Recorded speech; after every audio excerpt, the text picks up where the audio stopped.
অভিমান হবে, কথা হবে না। কথা না হওয়ার সময়টা কিছুক্ষণ থেকে বেড়ে গিয়ে দাঁড়াবে কিছুদিনে। ফোন হাতে বসে রবে, কেউ আগে কল দিবে না। অপেক্ষায় দিনরাত সব যাবে, তবু অভিমান হার মানবে না। একটা ব্যবধান তৈরি হবে, ভালোবাসা থাকবে, শুধু বদলে যাবে ভালোবাসার ধরনটা। অভিমানের হাত ধরে সব শেষ হবে একদিন, তুমি না চাইলেও হবে।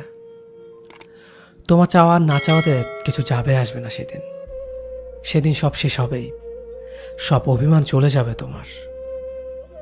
কিন্তু সে আর সেদিন কথা শুনবে না। আসলে এখানে অভিমানের দোষ দিয়ে লাভ নেই। অভিমান তো শুধু মানুষটাকে চিনিয়ে দিল।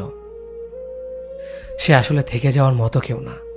সামান্য অভিমানে ছেড়ে চলে যায়, সে কিভাবে থেকে যাবে বড় কোনো তুফানে।